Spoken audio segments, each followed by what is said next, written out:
Assalamualaikum warahmatullahi wabarakatuh. Alhamdulillah para pemirsa, para pengikut dan para pecinta channel YouTube MZT Malang Raya dimanapun Anda berada, kita patut bersyukur kepada Allah bisa melanjutkan kajian dan pembahasan kita, yang mana pembahasan kita masih fokus kepada hukum-hukum terkait dengan perceraian, hukum-hukum terkait dengan masalah talak. Yang mana pada video sebelumnya kita telah menyimak bersama bagaimanakah sekelumit hukum-hukum yang berkaitan dengan talak secara sharih. Dan pada kesempatan kali ini pembahasan kita adalah kita akan mengulas, kita akan menyimak bagaimanakah para ulama menyampaikan, memberikan pembahasan tentang talak secara kinayah, yaitu semua lafadz-lafadz talak namun dia bermakna ganda. Dia bisa difahami sebagai talak, bisa juga bukan talak. Nah, itu kira-kira seperti apa pembahasan yang disampaikan di dalam kitab Fathul Qorib. Itulah yang akan kita baca pada video kali ini. Beliau, Asy-Syaikh Al-Qadhi Abu Syuja' Al-Asfahani dan juga Asy-Syaikh Muhammad bin Qasim Al-Ghazi memberikan keterangan tentang masalah ini dengan mengatakan, wal kinayatu kullu lafzin ihtamalat talaqa wa ghairahu. Kinayah atau talak secara kinayah adalah semua lafadz. Semua lafadz. Yang mana lafadz-lafadz ini ada kalanya dia itu bisa difahami sebagai talak, tapi sekaligus juga bisa dipahami bukan talak.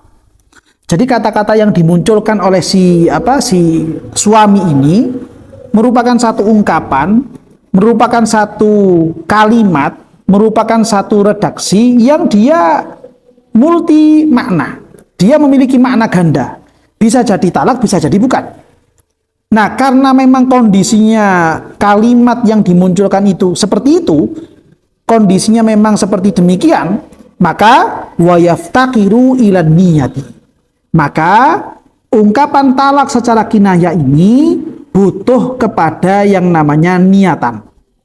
Maksudnya, kira-kira si suami itu apakah memang ada niatan untuk mentalak istrinya atau tidak? Jika memang si suami itu ada niatan untuk menceraikan istrinya dengan ungkapan kinayah tadi, maka jatuh talak kepada istrinya. Jika sekiranya si suami itu tidak ada niatan menceraikan, tidak ada niatan mentalak istrinya ketika dia mengucapkan kata-kata kinayah tadi, maka tidak jatuh talak kepada istrinya. Makanya, oleh karena itu beliau Asy-Syaikh Muhammad bin Qasim Al-Ghazi menyampaikan, fa inna wa bil kinayati talaqo waqa'a wa illa fala. Jika sekiranya si suami itu ketika mengucapkan kata-kata kinayah, mengucapkan bentuk talak secara kinayah itu ada niatan untuk talak, waqa'a, maka jatuh talak. Wa illa, jika tidak ada niatan talak, fala, maka tidak jatuh talak. Tergantung dengan niatan, tergantung dengan tujuan si suami yang memunculkan talak secara kinayah.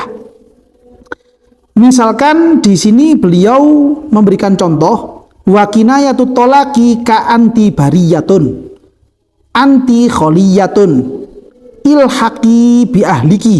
Nah, ini beberapa contoh yang disebutkan oleh kitab Fathul Qorib. Seperti contohnya apa? Seorang suami bilang kepada istrinya, kamu lepas. Ya, jadi si suami itu bilang kepada istrinya, sudah, kamu lepas dek. Nah, kata-kata lepas ini, apakah kemudian langsung bisa diambil kesimpulan itu merupakan bentuk talak kepada istrinya atau tidak? Ini perlu niatan, perlu klarifikasi kepada pihak suami, apakah memang si suami itu ada niatan talak atau tidak. Jika sekiranya si suami itu ada niatan untuk talak saat dia mengucapkan, kamu lepas dek, kamu lepas, misalkan istriku, ya misalkan seperti itu, maka ada niatan talak, maka betul-betul jatuh talak.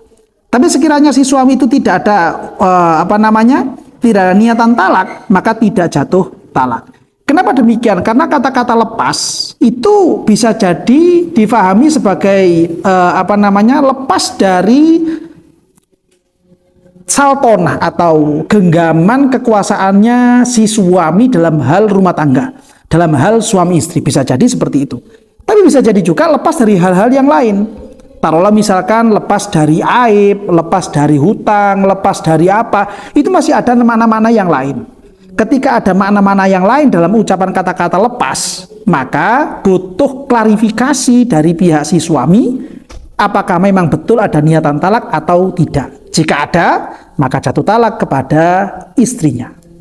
Atau misalkan si suami itu bilang kepada istrinya, sudah dek, kamu sekarang sudah kosong. Ya, si suami bilang seperti itu, dek, kamu kosong. Lah kosong ini kosong apa dulu? Kosong dari rumah tangga atau kosong dari ikatan suami istri, atau kosong dari hal-hal yang lain? Kosong dari aib, kosong dari cacat, kosong dari hutang, kosong dari tanggungan, atau apa misalkan? Kan masih ada kemungkinan makna-makna yang lain. Ketika memang ada kemungkinan takwilan lafadz, takwilan kata kepada makna-makna yang lain, maka ungkapan ini merupakan bentuk talak secara kinayah.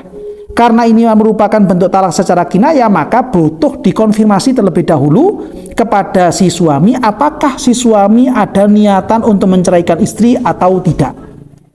Jika ada niatan untuk menceraikan istri, maka jatuh cerai. Jika tidak, maka tidak jatuh cerai. Seperti juga yang dicontohkan dalam contoh yang ketiga, dan itu sering muncul juga di sekeliling kita, adalah ketika si suami itu bilang kepada istrinya, sudah, kamu kembali saja ke keluargamu.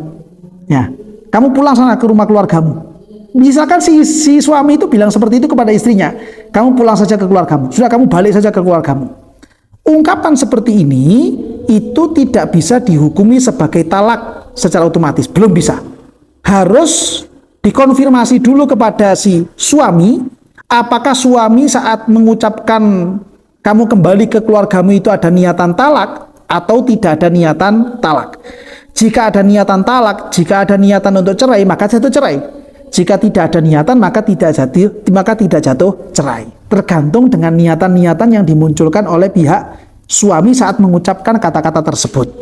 Nah, dari situ kemudian kita bisa memiliki gambaran dalam menghadapi permasalahan atau peristiwa-peristiwa di sekeliling kita, terutama bagi yang sudah berumah tangga, terutama lagi bagi para istri ketika dia misalkan mendengarkan suaminya mengucapkan kata-kata yang seperti itu.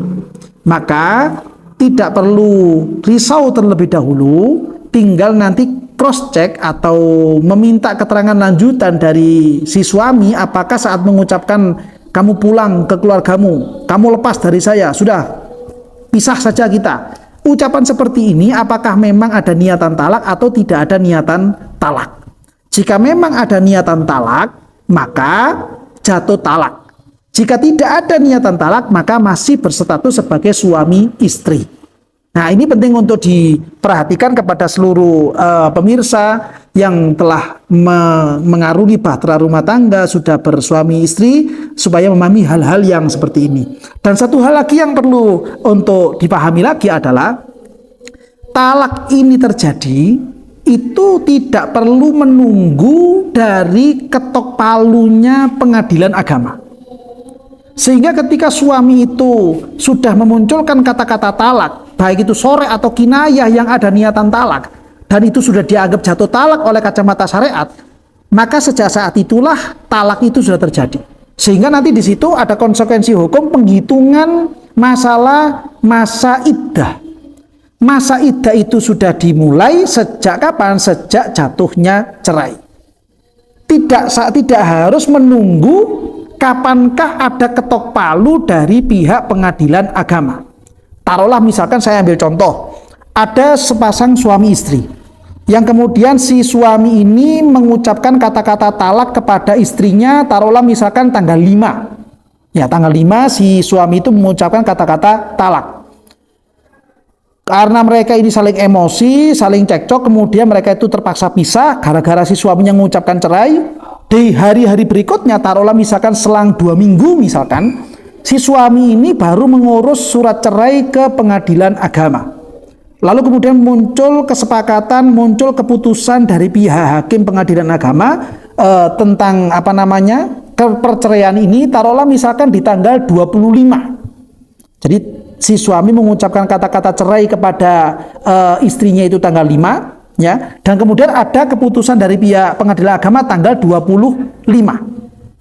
Bagaimana dengan peristiwa seperti ini? Manakah yang dianggap sebagai jatuh cerai? Yang dianggap jatuh cerai adalah talak pada tanggal 5-nya, bukan keputusan hakim yang muncul di tanggal 25. Demikian juga dengan penghitungan masa iddah. Masa iddah itu mulai dihitung sejak tanggal 5-nya, bukan tanggal 25-nya. Taruhlah misalkan si istri itu diceraikan oleh suaminya tanggal 5 dan si istri saat itu tanggal 5 itu dalam kondisi suci. Dalam kondisi suci, bukan dalam kondisi haid.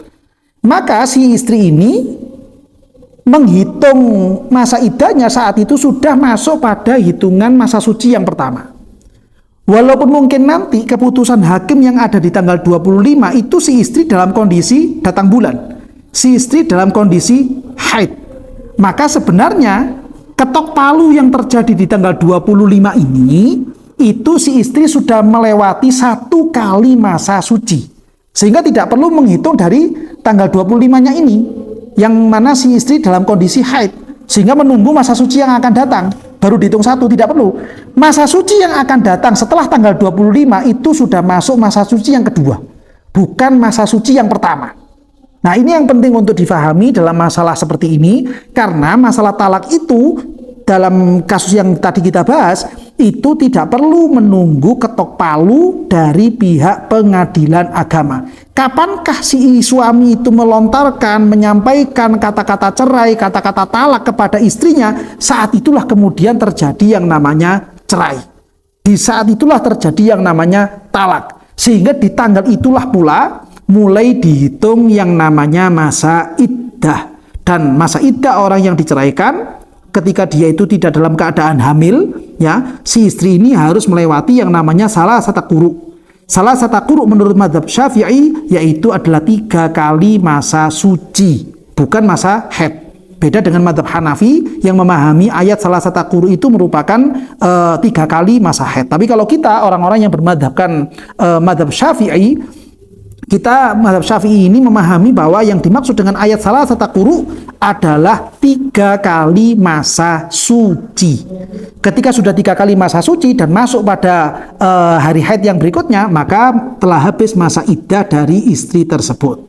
Nah, ini penting untuk difahami oleh semuanya, terutama bagi kalangan para pemirsa dan para pengikut channel YouTube MZT Malang Raya yang telah mengarungi bahtera rumah tangga, supaya kita faham dengan aturan-aturan yang seperti ini, dan jangan sampai kita kemudian terlalu melampaui batas sehingga kemudian kita mudah mengucapkan kata-kata talak, baik itu secara sharih ataupun kinayah kepada istri-istri kita masing-masing. Seberapapun kita emosi, seberapapun kita itu marah dan memiliki rasa jengkel kepada istri kita masing-masing, hendaknya kita tidak sampai melontarkan kata-kata cerai, baik itu secara sharih ataupun secara kinayah kepada istri kita masing-masing. Ketika kita dibawa pengaruh emosi, maka Rasulullah SAW menganjurkan kita supaya sesegera mungkin untuk mengambil wudhu. Rasulullah SAW menganjurkan kepada kita ketika kita itu berada pada pengaruh emosi, sebisa mungkin kita untuk duduk, cepat-cepat wudhu, cepat-cepat sholat 2 rakaat sebagai bentuk sholat taubat kita kepada Allah Subhanahu wa Ta'ala, yang itu bisa meredakan emosi kita. Jangan kemudian ketika kita emosi terjadi cekcok antara suami istri, kemudian kita itu menuruti emosi itu sendiri, sehingga kemudian muncul kata-kata kita balas ocehan atau marahnya istri dengan ocehan juga. Yang itu nanti kalau diteruskan, maka setan akan masuk di situ dan setan akan mempengaruhi si laki-laki supaya dia itu mudah untuk mengucapkan kata-kata talak kepada istrinya. Karena memang ketika manusia ini dalam pengaruh emosi, di situ nafsu yang akan bermain, dan ketika nafsu ini sudah mulai bermain dalam hatinya seorang manusia, di saat itulah setan mudah masuk ke dalam pikiran dan juga akal manusia itu sendiri. Dan setan sangat tidak senang ketika melihat umat Islam ini rukun, bergandengan, berjalan bersama-sama, terutama mereka yang sudah bersuami istri. Setan akan berupaya sekeras mungkin. Setan akan berupaya untuk semaksimal mungkin memisahkan pasangan suami istri ini dengan berbagai macam cara. Melalui emosi, melalui apa saja yang sekiranya mereka berdua bisa terpisah dari ikatan suami istri. Oleh karena itu penting bagi kita semuanya untuk senantiasa meminta perlindungan dari Allah Subhanahu wa taala, meminta perlindungan kepada Allah melalui barokah Gusti Kanjeng Nabi Muhammad sallallahu alaihi wasallam. Kita memperbanyak membaca sholawat kepada Gusti Kanjeng Nabi Muhammad. Mudah-mudahan rumah tangga kita, keluarga kita senantiasa dilindungi oleh Allah taala, dijaga oleh Allah taala dari segala hal yang tidak kita inginkan. Mudah-mudahan dari kajian-kajian kita ini kita bisa mengambil banyak manfaatnya, kita bisa mengambil ilmu-ilmu yang penting untuk kehidupan kita sehari-hari. Barangkali mungkin dari keterangan kami ini ada keterangan-keterangan yang kurang jelas, atau mungkin ada pertanyaan-pertanyaan susulan, maka bisa Anda sampaikan melalui kolom komentar, dan insya Allah akan kami berikan jawabannya pada waktu yang semaksimal mungkin, secepat mungkin, insya Allah. Nah, dari sini semuanya mudah-mudahan kita bisa mengamalkan ilmu-ilmu kita sehingga kita bisa menjadi orang-orang yang diridhoi oleh Allah Subhanahu wa taala, dan tindakan kita, ucapan kita, pikiran kita, hati kita senantiasa menjadi sesuatu yang bisa membanggakan, menyenangkan hati baginda Nabi besar Muhammad sallallahu alaihi wasallam. Amin ya rabbal alamin.